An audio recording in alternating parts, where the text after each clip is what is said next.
El profesor suplente. Hacía el atardecer cuando Matías y su mujer sorbían un triste té y se quejaban de la miseria de la clase media, de la necesidad de tener que andar siempre con la camisa limpia, del precio de los transportes, de los aumentos de la ley, en fin, de lo que hablan a la hora del crepúsculo los matrimonios pobres. Se escucharon en la puerta unos golpes estrepitosos, y cuando la abrieron irrumpió el doctor Valencia, bastón en mano, sofocado por el cuello duro. Mi querido Matías, vengo a darte una gran noticia. De ahora en adelante serás profesor. No me digas que no, espera. Como tengo que ausentarme unos meses del país, he decidido dejarte mis clases de historia en el colegio. No se trata de un gran puesto, y los emolumentos no son grandiosos, pero es una magnífica ocasión para iniciarte en la enseñanza. Con el tiempo podrás conseguir otras horas de clase. Se te abrirán las puertas de otros colegios. ¿Quién sabe si podrías llegar a la universidad? Eso depende de ti. Yo siempre te he tenido una gran confianza. Es injusto que un hombre de tu calidad, un hombre ilustrado, que ha cursado estudios superiores, tenga que ganarse la vida como cobrador. No, señor, eso no está bien. Soy el primero en reconocerlo. Tu puesto está en el magisterio. No lo pienses dos veces. En el acto llamo al director para decirle que ya he encontrado un reemplazo. No hay tiempo que perder. Un taxi me espera en la puerta. Y abrázame, Matías. Dime que soy tu amigo. Antes de que Matías tuviera tiempo de emitir su opinión, el doctor Valencia había llamado al colegio. Había hablado con el director. Había abrazado por cuarta vez a su amigo y había partido como un celaje, sin quitarse siquiera el sombrero. Durante unos minutos Matías quedó pensativo, acariciando esa bella calva que hacía las delicias de los niños y el terror de las amas de casa. Con un gesto enérgico impidió que su mujer intercalara un comentario y silenciosamente se acercó al aparador. Se sirvió del oporto reservado a las visitas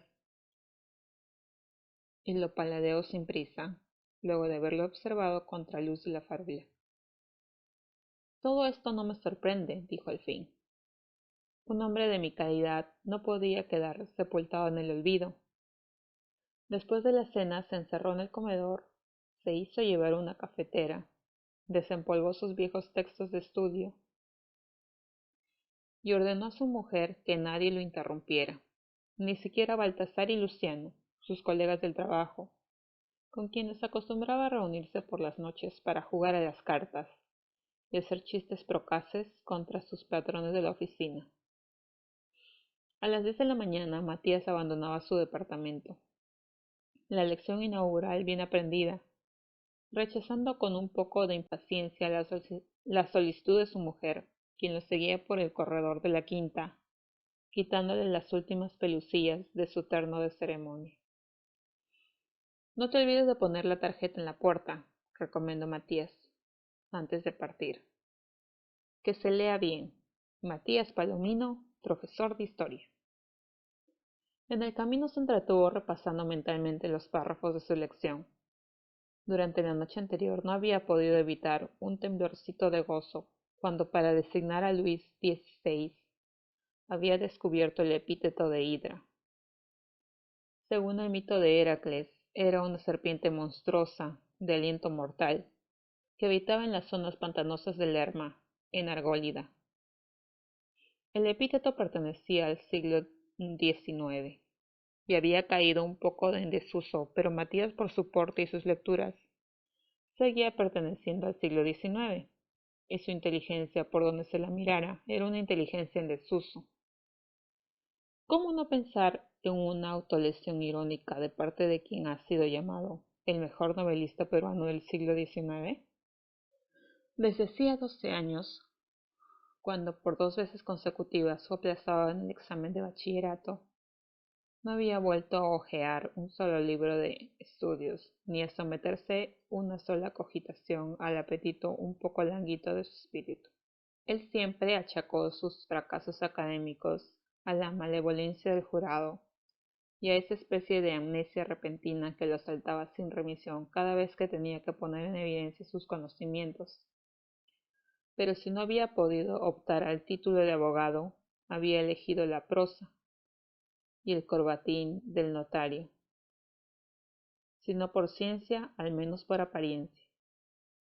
Quedaba siempre dentro de los límites de la profesión. Cuando llegó ante la fachada del colegio, se sobreparó en seco y quedó un poco perplejo. Un gran reloj del frontis le indicó que llevaba un adelanto de 10 minutos. Ser demasiado puntual le pareció poco elegante y resolvió que bien valía la pena caminar hasta la esquina. Al cruzar delante de la verja escolar, divisó un portero de semblante hosco, que vigilaba la calzada, las manos cruzadas a la espalda. En la esquina del parque se detuvo, sacó un pañuelo y se enjugó la frente. Hacía un poco de calor. Un pino y una palmera, confundiendo sus sombras, le recordaron un verso, cuyo autor trató en vano de identificar. Se disponía a regresar. El reloj del municipio acababa de dar las 11, cuando detrás de la vidriera de una tienda de discos distinguió un hombre pálido que lo espiaba. Con sorpresa constató que ese hombre no era otra cosa que su propio reflejo. Observándose con disimulo, hizo un guiño, como para disipar esa expresión un poco lóbrega que la mala noche de estudio y de café había grabado en sus facciones. Pero la expresión, lejos de desaparecer, desplegó nuevos signos, y Matías comprobó que su calva convalecía tristemente entre los mechones de las sienes, y que su bigote caía sobre sus labios, con un gesto de absoluto vencimiento. Un poco mortificado por la observación, se retiró con ímpetu de la vidriera. Una sofocación de mañana estival hizo que aflojara su corbatín de raso. Pero cuando llegó ante la fachada del colegio, sin que en apariencia nada lo provocara, una duda tremenda le asaltó. En ese momento no podía precisar si la hidra era un animal marino, un monstruo mitológico o una invención de ese doctor Valencia, quien empleaba figuras semejantes para demoler sus enemigos del Parlamento. Confundido, abrió su maletín para revisar sus apuntes, cuando se percató que el portero no le quitaba el ojo de encima. Esta mirada, viniendo de un hombre uniformado, despertó en su conciencia de pequeño contribuyente tenebrosas asociaciones. Confundido abrió su maletín para revisar sus apuntes, cuando se percató que el portero no le quitaba el ojo de encima. Esta mirada, viniendo de un hombre uniformado, despertó en su conciencia de pequeño contribuyente tenebrosas asociaciones, y sin poder evitarlo, prosiguió su marcha hasta la esquina opuesta. Allí se detuvo, resollando. Ya el problema de Hidra no le interesaba. Esta duda había arrastrado otras muchísimo más urgentes. Ahora en su cabeza todo se confundía.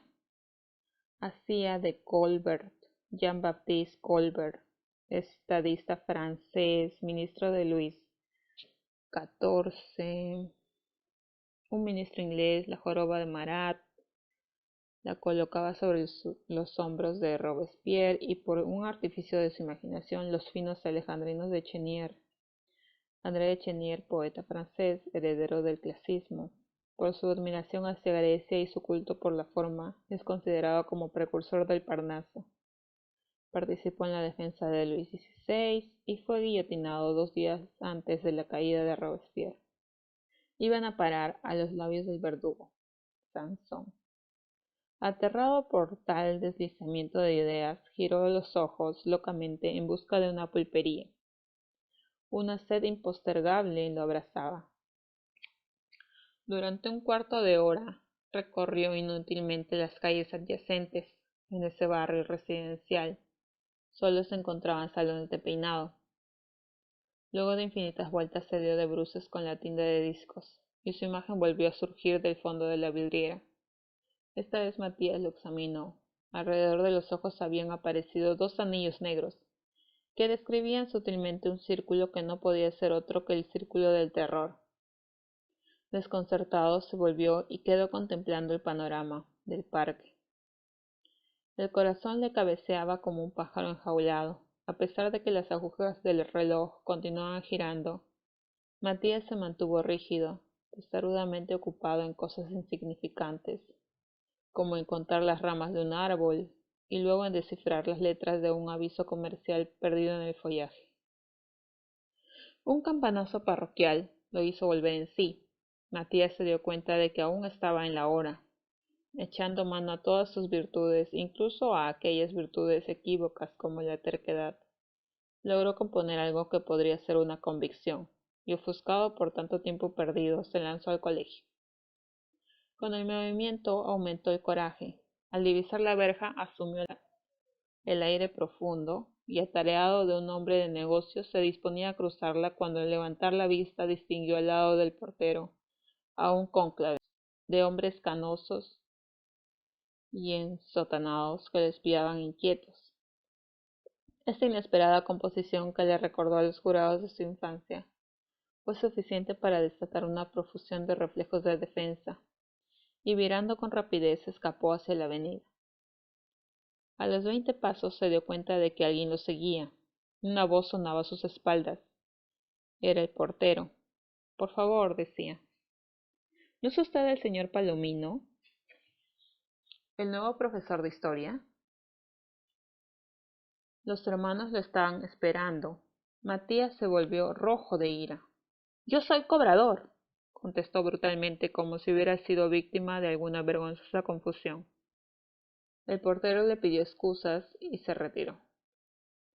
Matías prosiguió su camino, llegó a la avenida, torció el parque, anduvo sin rumbo entre la gente que iba de compras. Se resbaló en un sardinel, estuvo a punto de derribar a un ciego y cayó finalmente en una banca, abochornado, entorpecido, como si tuviera un queso por cerebro. Cuando los niños que salían del colegio comenzaron a retozar a su alrededor, despertó de su letargo. Confundido aún, bajo la impresión de haber sido objeto de una humillante estafa, se incorporó y tomó el camino de su casa. Inconscientemente eligió una ruta llena de meandros. Se distraía. La realidad se escapaba por todas las fisuras de su imaginación. Pensaba que algún día sería millonario por un golpe de azar. Solamente cuando llegó a la quinta y vio que su mujer lo esperaba en la puerta del departamento, con el delantal amarrado a su cintura, tomó conciencia de su enorme frustración. No obstante, se repuso, tentó una sonrisa y se aprestó a recibir a su mujer, que ya corría por el pasillo con los brazos abiertos. ¿Qué tal te ha ido? ¿Dictaste tu clase? ¿Qué han dicho los alumnos? Magnífico. Todo ha sido magnífico, balbuceó Matías. Me aplaudieron. Pero al sentir los brazos de su mujer que le enlazaban al cuello, y al ver en sus ojos por primera vez una llama de invencible orgullo, inclinó con violencia la cabeza y se echó desconsoladamente a llorar.